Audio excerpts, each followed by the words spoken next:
নমস্কার, দেখছেন talk to Bangla. আমি অভিষেক রয়েছে আপনাদের সাথে। এই মুহূর্তে যে খবর নিয়ে উপস্থিত হয়েছি, আজ দ্বিতীয় দফার ভোট হচ্ছে বিহারে এবং দ্বিতীয় দফার ভোটের যা খবর উঠে আসছে, বাম্পার ভোটিং হচ্ছে বিহারে। এবং প্রথম দফার যে 66% ভোট হয়েছিল আমরা জানতে পেরেছিলাম, তার পরবর্তী থেকে এই মুহূর্তে যা খবর উঠে আসছে আরো বেশি সংখ্যাটা যাবে, প্রায় 70% কাছাকাছি ভোট হবে বিহারে, তেমন একটা খবর উঠে আসছে। এবং যে দিন এই ঘটনাগুলো ঘটছে এখনো পর্যন্ত, সেই দিনেই সকালবেলা রাজ্যের মুখ্যমন্ত্রী নীতিশ কুমার তিনি হঠাৎ নিজের আবাস থেকে বেরিয়ে যান এবং আবাস থেকে বেরিয়ে গিয়ে তিনি জেডিইউ এর বিভিন্ন নেতা মন্ত্রীদের সঙ্গে দেখা করেন এবং দেখা শুধু নয়, তার সঙ্গে গোপন বৈঠক করেন। এবং সেই গোপন বৈঠকে যেটা আউটকাম উঠে আসছে, গুরুত্বপূর্ণ ফ্যাক্টর, সেটা বলবো আপনাদের। এবং তার সঙ্গে সোশ্যাল মিডিয়াতে ভাইরাল হচ্ছে একটা পোস্টার, যেখানে দেখা যাচ্ছে তেজস্বী যাদব এবং নীতিশ কুমার তারা দুজনে একসাথে একজন আরেকজনকে জড়িয়ে ধরে আছেন এবং যেখানে লেখা যাহা তীর নেহি ওয়াহা লালটেন হি সহি, অর্থাৎ যেখানে তীর নেই, তীর চিহ্ন নিয়ে কেউ দাঁড়ায়নি এনডিএ তরফ থেকে, সেখানে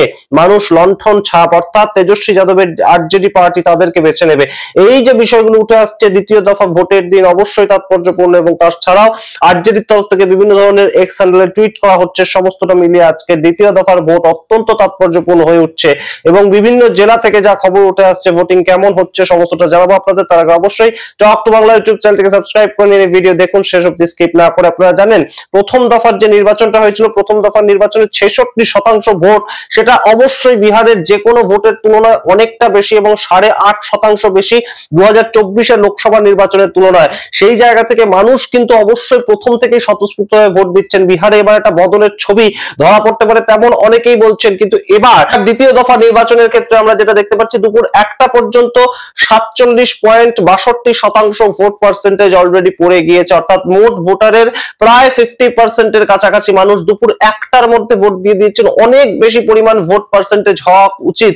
দুপুর 1টা থেকে বিকেল 5টা পর্যন্ত আরো ভোট হবে এবং সেই জায়গা থেকেই কিন্তু সংখ্যাটা যেটা ধারণা করা হচ্ছে 70-72% ভোট পড়বে এই মুহূর্তে। যেটা ধারণা করা হচ্ছে যে দুটো দফা মিলিয়ে মানুষ স্বতঃস্ফূর্তভাবে যে ভোটটা দিচ্ছেন বিহারে, সেটা একটা বদলের ডাক আনতে পারে। কিন্তু তার থেকে গুরুত্বপূর্ণ যেটা দিয়ে আলোচনা শুরু করলাম, রাজ্যের মুখ্যমন্ত্রী নীতিশ কুমার তিনি হঠাৎ করে বিভিন্ন মানুষের সঙ্গে বৈঠক করতে শুরু করেছেন এবং সেই বৈঠক কাদের সঙ্গে তিনি করতে শুরু করেছেন আপনাদের বলি নামগুলো।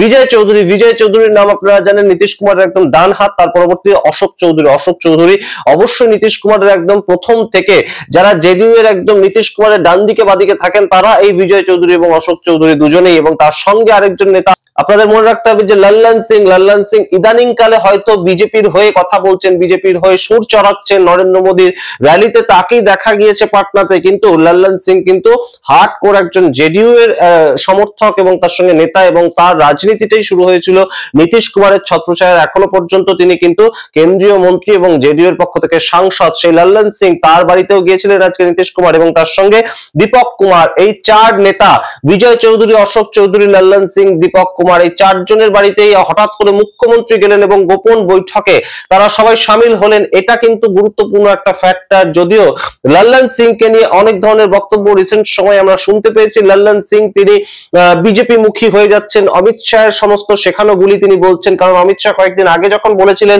যে বিধায়ক দল ঠিক করবে পরবর্তী মুখ্যমন্ত্রী কে হবে, সেই কথাটাই লাল্লান সিং কয়েকদিন আগে তিনি তার দেয়া সাক্ষাৎকারে একই কথাটা বলেছিলেন। তিনি বলেননি যে নীতিশ কুমার পরবর্তী মুখ্যমন্ত্রী হবে, তিনি বলেছিলেন বিধায়ক দল যা ঠিক করবে তাই হবে, পরবর্তীতে তিনি মুখ্যমন্ত্রী হবেন। কিন্তু এই মুহূর্তে লাল্লান সিং এর বাড়িতেও গিয়েছিলেন নীতিশ কুমার, তেমন খবর যেটা উঠে আসছে তাৎপর্যপূর্ণ। এবং আপনারা সেই সময় ভিডিও দেখতে পাচ্ছেন। রাজ্যের মুখ্যমন্ত্রী কেন হঠাৎ করে শেষ দফা নির্বাচনের দিন, যেদিন 122টা সিটে ভোট হচ্ছে এবং 3 দিন বাদেই নির্ণায়ক ভূমিকাটা তাদেরকে পালন করতে হবে জেডিইউ কে, সেদিন হঠাৎ করে সমস্ত নেতাদের বড় বড় যারা জেডিইউ এর মাথা বলা হয়, নীতিশ কুমারের পরবর্তী জেডিইউ এর মাথা যদি বলা হয়, তাহলে এই বিজয় চৌধুরীর নাম উঠে আসে, এই অশোক চৌধুরীর নাম উঠে আসে, যার সম্বন্ধে পিকে কয়েকদিন আগে বিশাল দুর্নীতি, 200 কোটি টাকার দুর্নীতির অভিযোগ এনেছিলেন। এই লাল্লান সিং, যিনি বারংবার নরেন্দ্র মোদীর পাশে একদম দাঁড়িয়ে থেকে বিভিন্ন জায়গায় প্রচার করেছেন পাটনা সহ, সেই যে ছবিগুলো, সেই তাদের বাড়িতে হঠাৎ করে নীতিশ কুমার পৌঁছে যাওয়া, এটা অবশ্যই তাৎপর্যপূর্ণ একটা ঘটনা। এর আগেও আপনাদের মনে থাকবে 2025 সালের মে মাসে যখন নীতিশ কুমার কি এনডিএ ছাড়বেন এরকম একটা প্রেক্ষাপট তৈরি হয়েছিল, সেই সময় কিন্তু আমাদের মনে থাকবে যে নীতিশ কুমার বিভিন্ন ভাবে এই ধরনের মিটিং করছিলেন, ওয়ার রুমের মধ্যে বিভিন্ন নেতাদেরকে ডাকছিলেন। তখনও সিট শেয়ারিং রেশিওটা ঠিকঠাক হয়নি, কে কতগুলো সিটে লড়বে সেটা ঠিকঠাক হয়নি। সেই সময়ও কিন্তু একই ধরনের ঘটনা ঘটেছিল এবং সঙ্গে আপনাদেরকে বলি এই মুহূর্তে আরজেডি অফিসিয়াল যে তাদের সোশ্যাল হ্যান্ডেল সেখান থেকে শেয়ার করেছে বিজেপি এবং এলজেপিআর, অর্থাৎ বিজেপি ভারতীয় জনতা পার্টি এবং এলজেপিআর বলতে চিরাগ পাসওয়ানের দল, তারা জেডিইউ কে ভোট দিতে দিচ্ছে না, অন্যদিকে আবার জেডিইউ বিজেপি কে ভোট দিতে দিচ্ছে না। অর্থাৎ যে সমস্ত জায়গায় জেডিইউ ভোটে দাঁড়িয়েছে সেই সমস্ত জায়গায় বিজেপি এবং এলজেপিআর তাদের তো সংগঠন রয়েছে সেই জেলাগুলোতে, সেই সিটগুলোতে, তারা মানুষকে প্রভাবিত করছে যাতে তারা জেডিইউ কে ভোট না দেয়। আবার অন্য জায়গায় এখানে এলজেপিআর এর ক্যান্ডিডেট দাঁড়িয়েছেন কিংবা বিজেপির ক্যান্ডিডেট দাঁড়িয়েছেন, সেখানে আবার জেডিইউ এর সংগঠনের পক্ষ থেকে মানুষকে প্রভাবিত করা হচ্ছে যে একদম তারা যাতে কোনোভাবেই বিজেপি কে বা এলজেপিআর কে ভোট না দেয়, এরকম একটা অফিসিয়াল পোস্ট করা হয়েছে আরজেডির পক্ষ থেকে। কিন্তু তার পরবর্তীতে একটা সোশ্যাল মিডিয়াতে পোস্টার ভাইরাল হয়েছে, যে পোস্টারটা আপনারা দেখতে পাচ্ছেন তেজস্বী যাদব এবং নীতিশ কুমার দুজনকে জড়িয়ে ধরে আছেন এবং সেই পোস্টারের নিচে লেখা যাহা তীর নেহি ওয়াহা লালটেন হি সহি, অর্থাৎ যেখানে তীর নেই, যে তীর চিহ্ন নিয়ে মানুষ ভোটে দাঁড়াননি সেইখানে লণ্ঠন ছাপকেই মানুষ বেছে নিচ্ছেন, এই ধরনের একটা প্রচার করা হচ্ছে।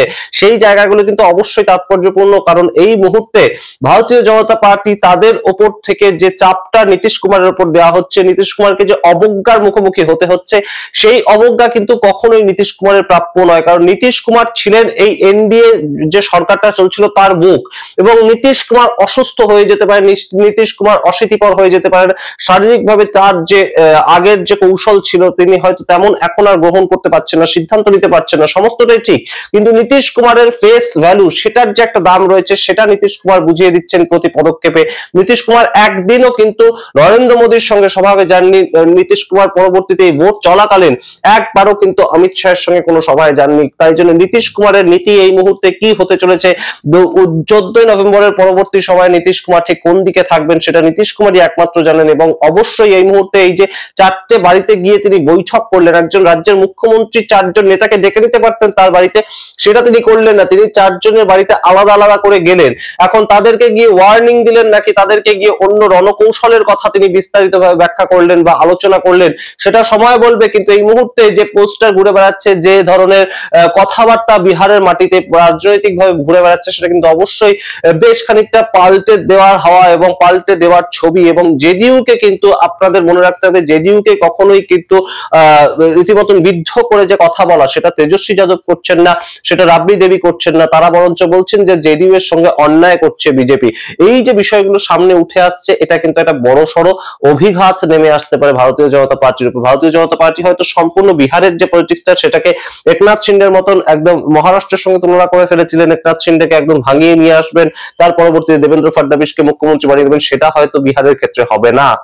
নিত্যানন্দ রায় কিংবা সম্রাট চৌধুরী তারা কিন্তু কেউই জনপ্রিয়তার দৌলতে একদম সরাসরি নীতিশ কুমারের সমগোত্রী এখনো পর্যন্ত হয়ে উঠতে পারেনি। 14 তারিখ কার সরকার তৈরি হচ্ছে, কাদের সরকার তৈরি হচ্ছে এবং কার সঙ্গে সেই সরকার তৈরি হচ্ছে, কোন ধরনের কোন সমীকরণ বদলাচ্ছে নাকি একদম প্রথম থেকে যে দুটো গঠবন্ধনের মধ্যে লড়াই ছিল এনডিএ ভার্সেস ইন্ডিয়া, তাদের মধ্যেই লড়াইটা শেষ পর্যন্ত পরিণতি পাচ্ছে। আমরা অবশ্যই 14 তারিখ সমস্তটার দিকে তাকিয়ে থাকবো। কিন্তু নীতিশ কুমার তার মাথায় কি কাজ করছে এবং কেন তিনি এই ধরনের হঠাৎ করে একটা আচরণ করছেন যে কোনোভাবে নরেন্দ্র মোদী কোনো র্যালিতে বা সভাতে থাকলেন না, শেষ একদম 11th আওয়ারে এবং তার পরবর্তী সেকেন্ড ফেজ অফ ইলেকশন সেদিন তিনি তার 4জন যে একদম সৈনিক তাদের সঙ্গে গিয়ে বৈঠকটা করলেন।